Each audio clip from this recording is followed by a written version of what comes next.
nos rencontres là, du jeudi et du dimanche, un chemin de croix basé sur l'évangile de Jean qui va nous conduire aujourd'hui dans le procès du Seigneur. Donc on va lire deux textes. Moi je vais lire le premier, Sylvie va lire le second, qui relate en fait ce qui s'est passé pendant le procès du Seigneur. Et bien, je vois que Manuel l'a affiché, donc on peut tous le lire. Hein, Quel chapitre? C'est le chapitre 18 et le verset 28. C'est dans Jean, oui, c'est ça. Tout le monde y est? Donc, de chez Caïphe, vous vous souvenez, la dernière fois, nous avons vu l'arrestation du Seigneur dans le jardin. Et maintenant, nous avons vu nous allons voir maintenant cette matinée, en fait, parce que ça a duré une matinée, une grande matinée, le procès du Seigneur qui va commencer donc chez Caïphe. De chez Caïphe, ils conduisirent Jésus au prétoire. C'était le matin. Ils n'entrèrent pas eux-mêmes dans le prétoire afin de ne pas se souiller et de pouvoir manger le repas de la Pâque. Pilate sortit donc à leur rencontre et dit : « De quoi accusez-vous cet homme ? » Ils lui répondirent : « Si ce n'était pas un malfaiteur, nous ne te l'aurions pas livré. » Sur quoi Pilate leur dit : « Prenez-le vous-même et jugez-le d'après votre loi. » Les Juifs lui dirent : « Nous n'avons pas le droit de mettre quelqu'un à mort. » C'était afin que s'accomplisse la parole que Jésus avait dite pour indiquer de quelle mort il allait mourir.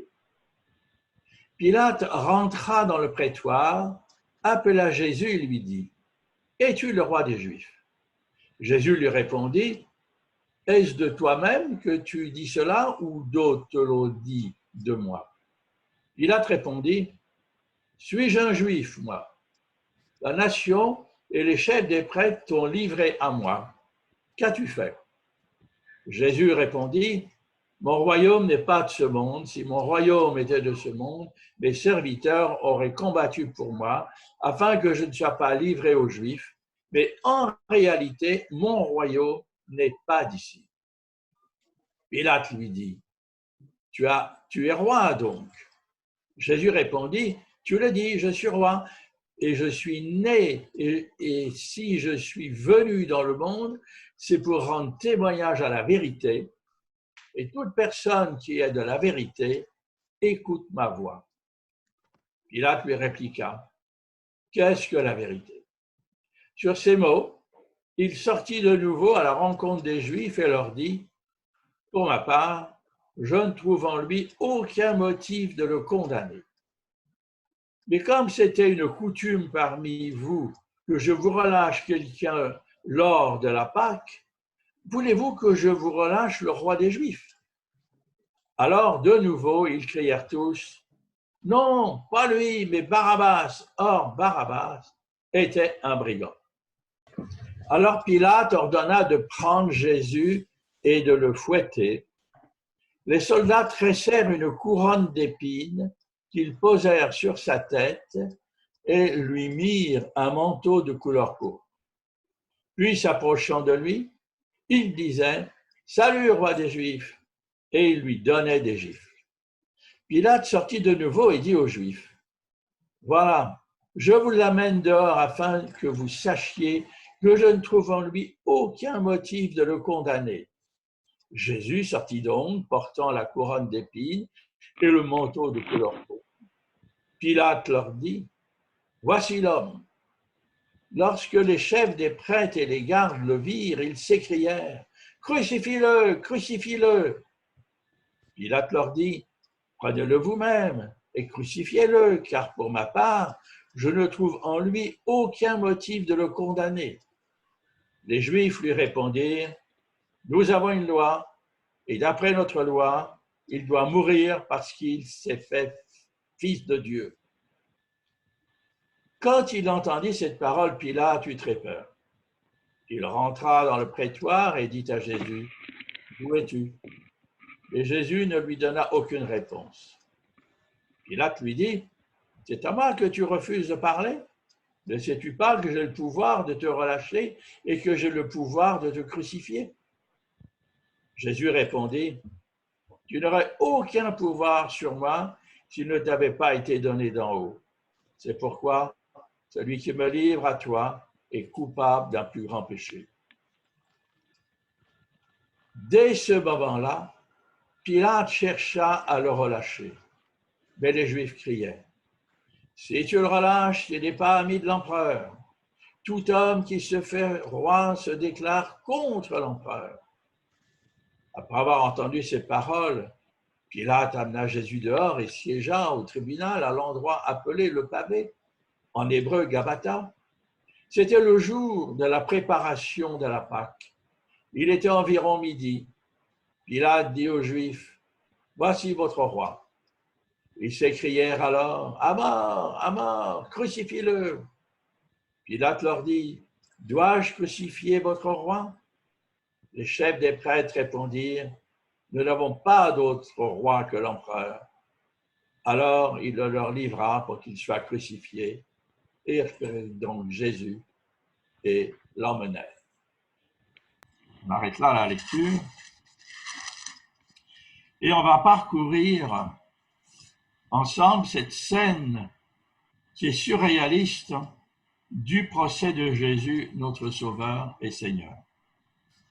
Tel que l'apôtre Jean le relate, probablement tel qu'il l'a vécu environ 50 années plus tôt. Et dans cette scène du procès de Jésus, qui va durer en fait toute la matinée, une grande matinée, il y a trois protagonistes, Ponce Pilate, Jésus et les chefs religieux accompagnés de la foule. À cette époque du ministère de Jésus, la Judée était considérée par l'administration romaine comme une province de seconde zone, car la Judée était turbulente, toujours prompte à la révolte, et de plus ne supportant pas la présence romaine.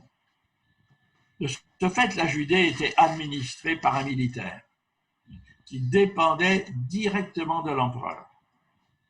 Pour les questions relatives à l'administration et au maintien de l'ordre, la Judée était considérée comme une colonie à problème par Rome. Et les questions religieuses et d'administration locale étaient gérées par le grand prêtre assisté du Sanhédrin.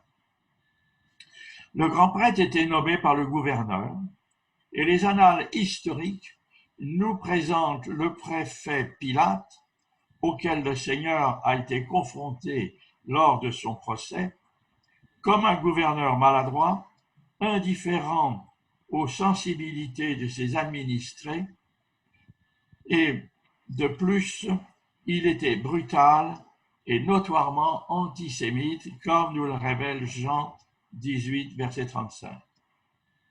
En fait, Pilate était un militaire, officier de cavalerie. Il a été gouverneur de la Judée de l'an 26 à l'an 37 de notre ère. À cette époque, dans ce genre de procès, on ne faisait pas appel à des avocats. Le juge écoutait les plaignants, interrogeait l'accusé, puis rendait son verdict.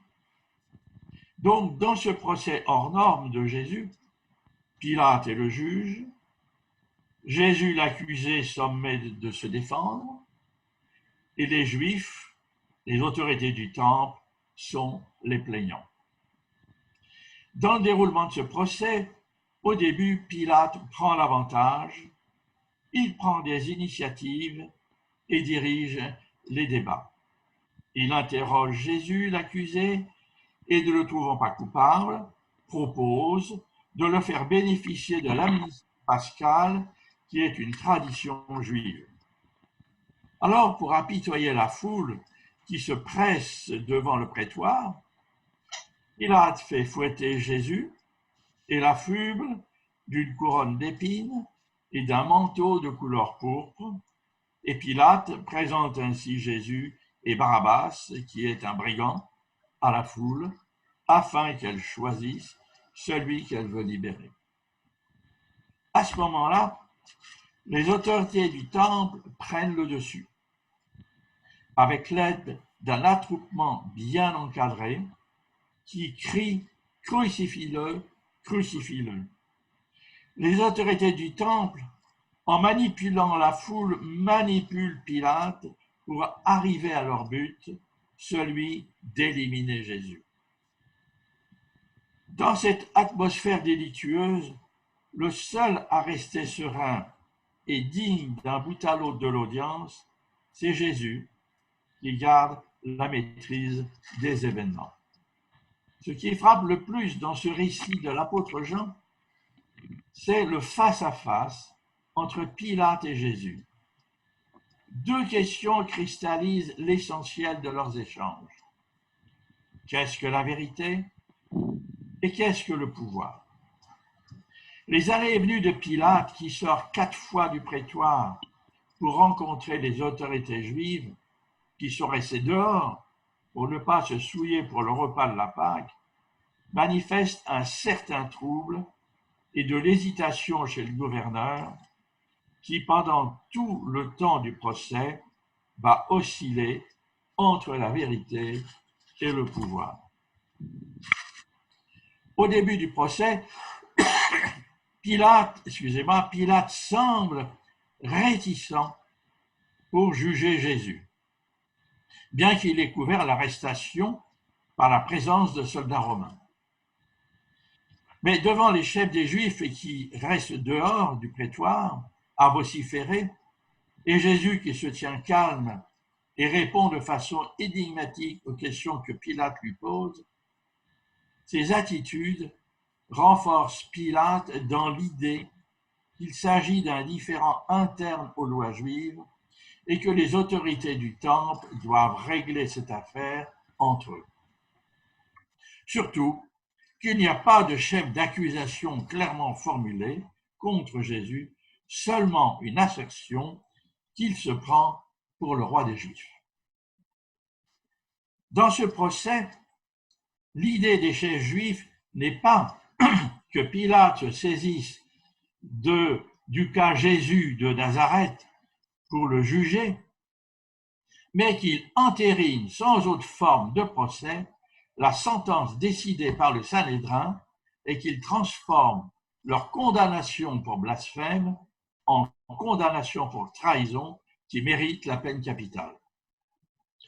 On peut se demander pourquoi les chefs des Juifs ont voulu avoir recours à Pilate, car il leur arrivait parfois de faire lapider quelqu'un en provoquant un mouvement de foule. Dans le cas de Jésus, le Sanhédrin n'a aucune certitude sur la réaction de la population sur une éventuelle tentative d'éliminer Jésus par lapidation. Cette solution est rejetée car trop risquée. Alors il reste Pilate qui a le droit de vie et de mort sur ses administrés.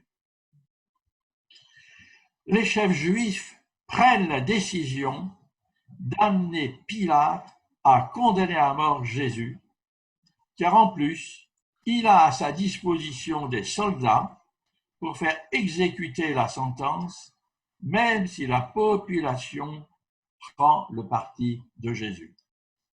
Et de plus, la crucifixion est une mort si terrible, si humiliante et si ignoble, qu'elle devrait décrédibiliser définitivement Jésus de Nazareth et décourager durablement ses disciples. De son côté, Pilate n'a aucune envie de donner satisfaction aux chefs des Juifs, car il a peu d'estime pour eux, et de plus leurs relations sont exécrables et sont caractérisées par la provocation. Enfin, Pilate sait, par son service de renseignement, qu'aucun soulèvement se prépare. Et du reste, le peu de résistance rencontrée lors de l'arrestation de Jésus le conforte dans son opinion. Cependant, cet homme qui est blasé et désabusé et qui ne raisonne qu'en fonction de son intérêt personnel en n'accordant aucune valeur à la vie humaine et mal à l'aise en présence de Jésus. Au cours de ce procès, il y a chez lui la conviction étrange et tenace que cet accusé hors du commun est réellement innocent. Cependant, cela ne l'empêchera pas d'envoyer à la mort le roi des Juifs, après un procès assez long que les chefs des Juifs avaient espéré expéditif. Dans ce jeu d'influence entre Pilate et les chefs des Juifs, l'apôtre Jean nous fait remarquer que la détermination des Juifs à faire crucifier Jésus contribue directement à l'accomplissement de la parole du Seigneur, qui avait précisé par 2 fois, en Jean 3,14 et Jean 12,32, que lors de sa mort, il serait élevé au-dessus de la terre et il le sera par la mort sur la croix. Pilate pense néanmoins pouvoir faire obstruction aux manigances des Juifs. Dans d'autres circonstances, il y serait sûrement arrivé. Mais là, il fait face à la haine inexcusable des autorités du temple, qui néanmoins servira à réaliser la volonté du céleste Père pour le sauver du péché. Et là, Pilate n'y pourra rien. Au cours de ce procès, Pilate veut encore croire à sa propre liberté d'agir, mais face à Jésus, il commence à entrevoir qu'il y a des pans entiers de la réalité qui lui échappent. Notre Seigneur Jésus est venu sur terre pour rendre témoignage à la vérité, nous dit Jean 18,35, pour déchirer le voile qui nous cache le visage de Dieu le Père. Nous sommes souvent incapables de discerner dans l'histoire contemporaine du monde et dans notre histoire personnelle l'action de notre Dieu et Père, et Dieu est à l'œuvre et fait avancer son dessein dans tous ses plans à la fois. Si nous pouvons croire que la crucifixion de Jésus de Nazareth a servi son plan de salut pour le monde et pour nous personnellement, nous pouvons croire que rien de ce qui nous arrive ne lui échappe, ni ne peut contrecarrer sa volonté aimante pour notre vie. Que notre Dieu nous aide à vivre ainsi à la lumière de la croix. Mais revenons à Pilate. Il n'a aucune intention de se laisser enseigner. Il n'attend pas de réponse car il est de ceux qui n'écoutent pas le témoin de la vérité. À ce moment du procès, il se croit encore assez malin pour se débrouiller et arriver à ses fins. Maintenant, Pilate va tenter de manipuler l'opinion publique par le biais de la tradition de l'amnistie pascale en vigueur chez les Juifs. Il sort du prétoire et en s'adressant aux chefs religieux et à la foule, il dit « Pour ma part, je ne trouve en lui aucun motif de le condamner.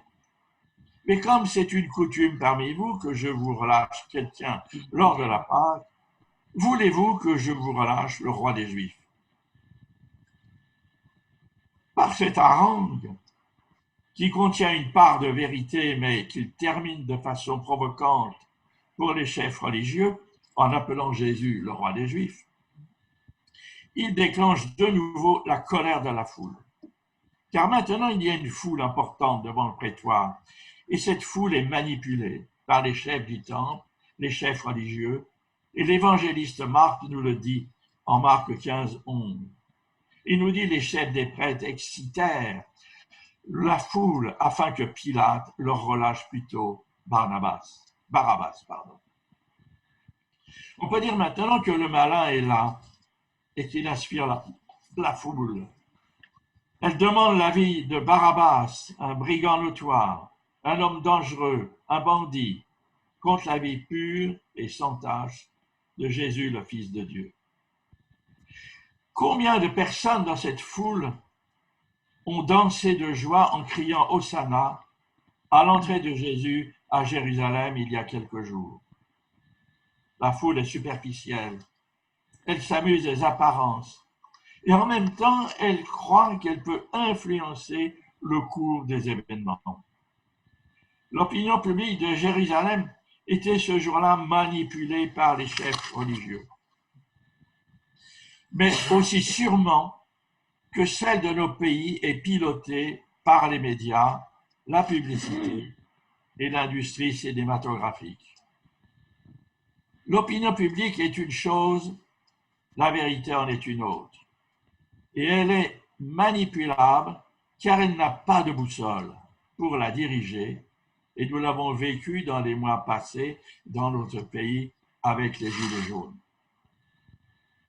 Mais n'oublions pas que la vérité existe. Nous l'avons rencontrée. Jésus-Christ l'incarne et notre céleste Père la garantit. Aussi vrai que notre Seigneur est vivant, la vérité au sujet de l'homme, de Jésus, de Dieu et de la vraie nature de l'Église triomphera, car la vérité finit toujours par s'imposer. Alors ayons confiance, marchons avec foi, les yeux et le cœur sur Jésus. C'est à ce moment-là du procès que Pilate va avec ses soldats exécuter une mise en scène pour susciter la compassion de la foule envers Jésus. Tout d'abord, comme pour tous les suspects, il le fait fouetter. 40 coups moins 1, comme le veut la règle. Ensuite, maintenant que Jésus est affaibli, il le couvre d'un vieux manteau pourpre, d'une couronne d'épines, et lui fait tenir par une main un roseau en guise de cep.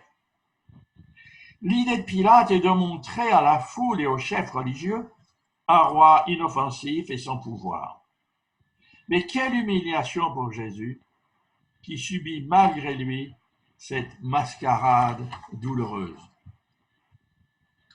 Pilate sort du prétoire avec Jésus déguisé et dit à la foule et aux chefs des Juifs, « Voici l'homme. » Il sous-entend, « Voici le pauvre homme que vous persécutez sans raison.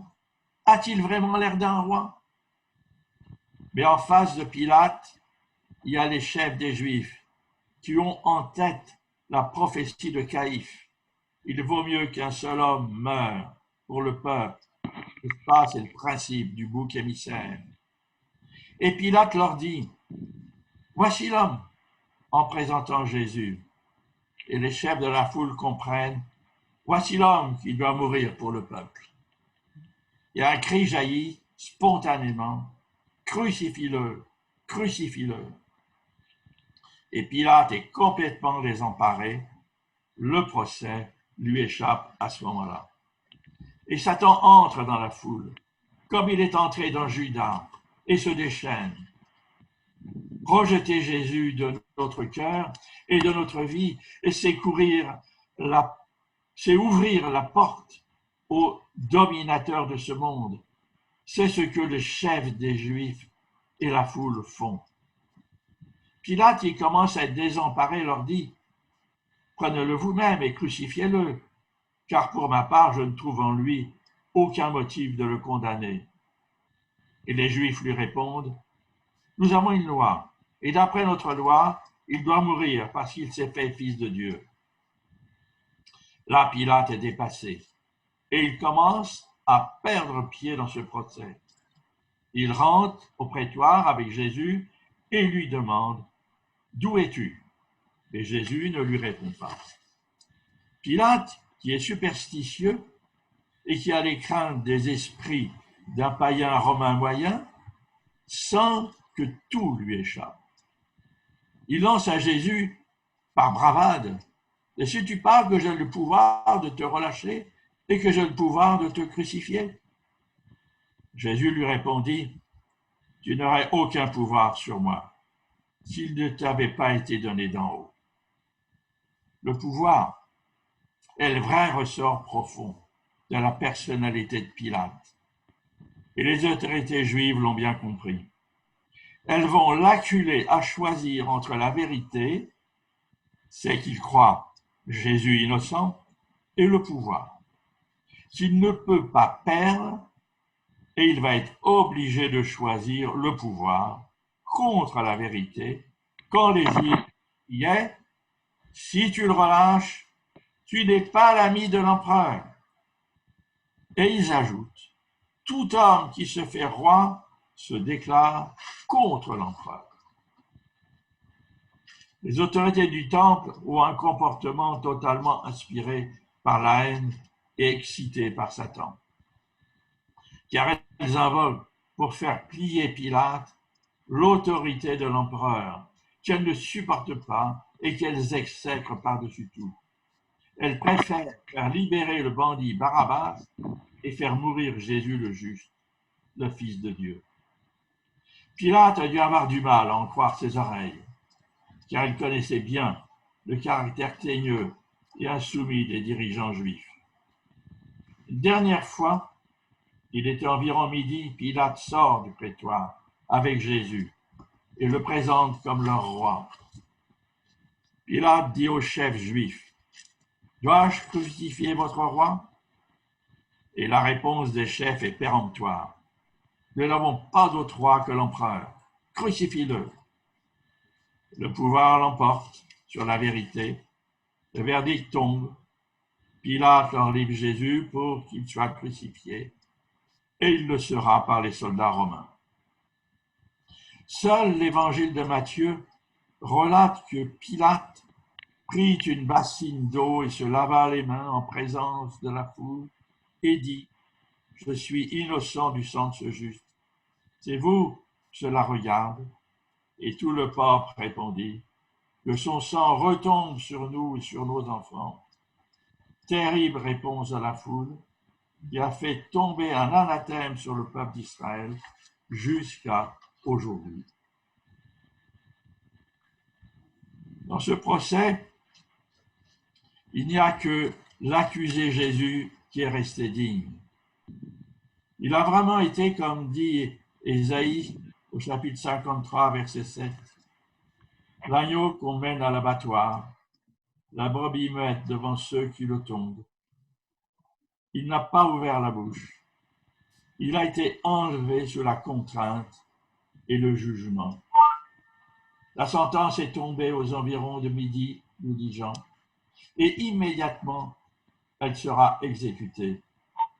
Jésus va mourir sur la croix vers 15 heures pour payer le prix de notre péché, pour nous racheter de la main de Satan, afin que nous soyons libres, libres d'aimer notre Seigneur et notre Dieu et Père, libres de le glorifier par les engagements de notre nouvelle vie en suivant et en vivant selon sa sainte parole. Nous ne pouvons pas nous incliner. Nous ne pouvons que nous incliner et nous agenouiller devant l'amour de notre Seigneur en lui apportant notre vie en offrande, comme nous dit l'apôtre Paul en Romains 12, 1. Je vous encourage, frères et sœurs, par les compassions de Dieu, à offrir votre corps comme un sacrifice vivant, saint, agréable à Dieu, qui sera de votre part un culte raisonnable. Et je vous invite, chers frères et sœurs, à vous incliner et à vous recueillir devant notre Seigneur Jésus-Christ, qui est victorieux, qui est vivant et qui règne dans les cieux, qui a tout accompli pour nous sauver et qui revient bientôt. Alors prions et rendons grâce pour le pain et le vin que nous avons préparés devant nous pour communier ensemble et communier aussi avec l'Église qui est réunie en ce moment et communier aussi avec notre Seigneur et Père qui est là au ciel. Amen.